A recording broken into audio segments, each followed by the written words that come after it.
Assalamualaikum warahmatullahi wabarakatuh. Perkenalkan, nama saya M. Aditya Warman, NIM 412018-089. Di sini saya akan menjelaskan jenis pertanaman yang ada di Desa Burai, Kecamatan Tanjung Batu, Kabupaten Ogan Ilir. Sebelum masuk ke jenis pertanaman, kita harus tahu apa jenis lahan yang ada di Desa Burai ini. Bisa dilihat di belakang saya itu adalah rawa lebak dalam. Mengapa dikatakan demikian? Rawa lebak dalam yaitu memiliki ketinggian air lebih dari 1 meter. Kemudian terciptanya air itu dari luapan air sungai. Bisa dilihat di belakang jauh di tengah itu ada air sungai. Luapannya kemudian meluap ke pinggir jalan. Dan selain terciptanya air dari luapan sungai Kelakar ini,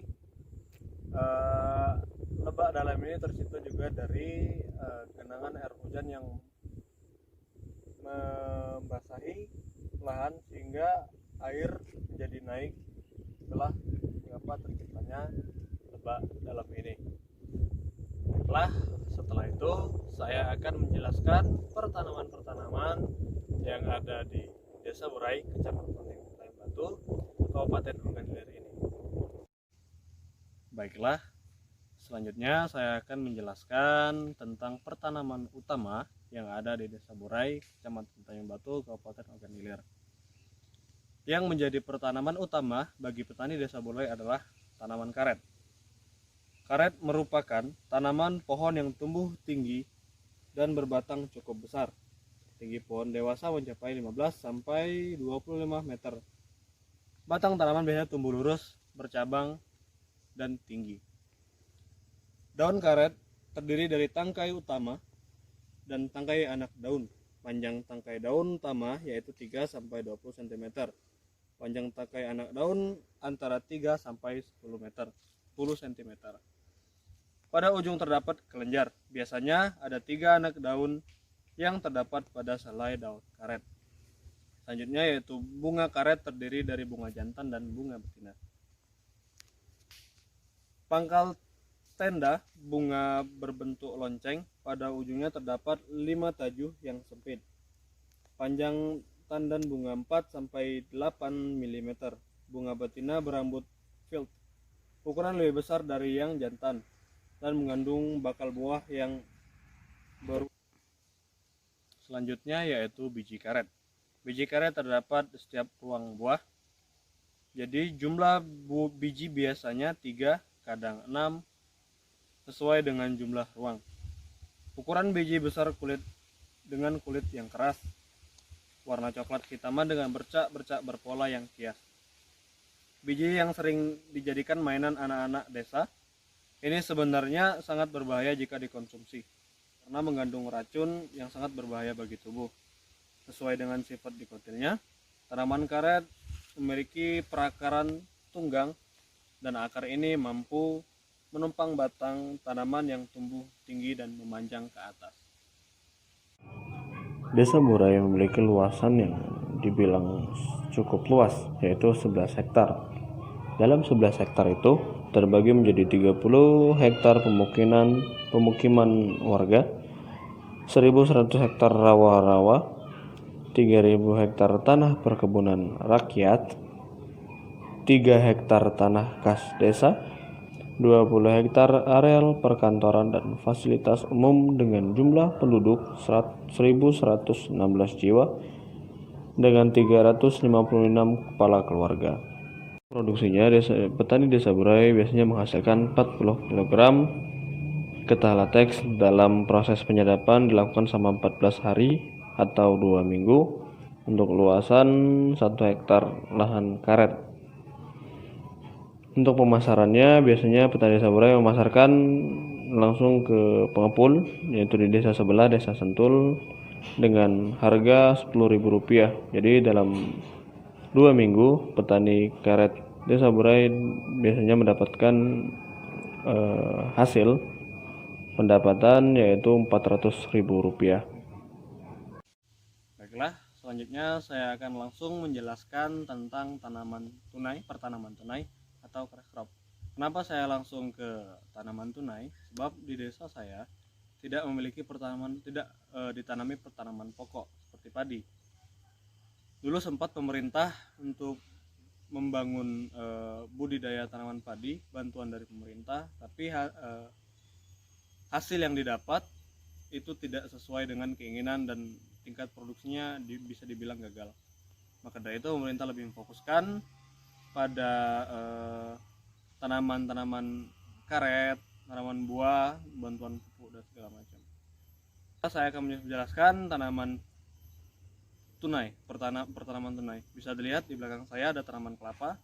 Tanaman kelapa merupakan tanaman yang cukup potensial untuk dijadikan bisnis, apalagi di masa pandemi yang sekarang. Kelapa memiliki batang yang besar dan lurus, diameter lebih kurang 60-70 cm. Memiliki buah bulat atau lonjong, tergantung dari jenis kelapa itu sendiri. Memiliki daun yang berbatang lidi, kemudian memiliki perakaran serabut.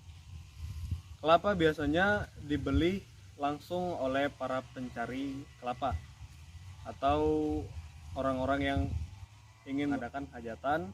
Kelapa digunakan sebagai bahan konsumsi, yaitu menjadi santan kelapa, kemudian diolah menjadi makanan untuk hajatan. Untuk per butirnya, Bapak biasanya menjual kurang lebih 4-5 ribu per buah kelapa, baik untuk menjadikan peluang bisnis.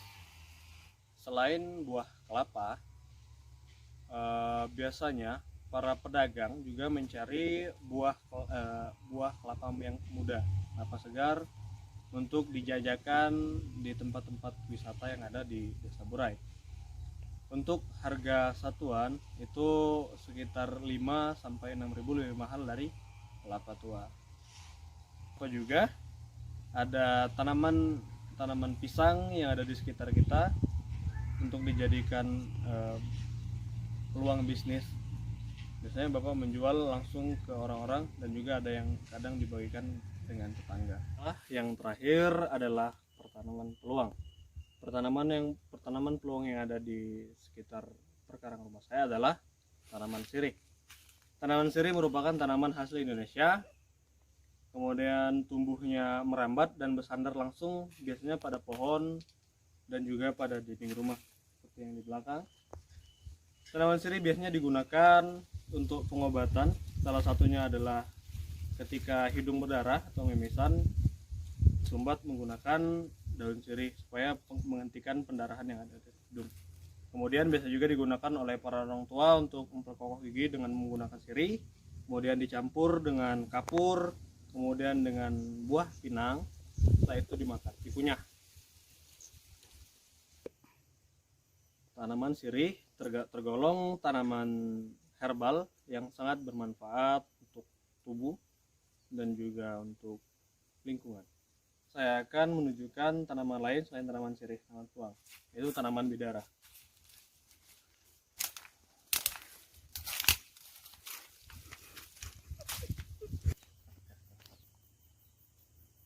Baiklah, selanjutnya tanaman peluang yang di rumah saya yaitu tanaman bidara. Tanaman bidara memiliki pohon yang kecil, kemudian daun yang bulat, setelah itu memiliki duri pada batang daunnya.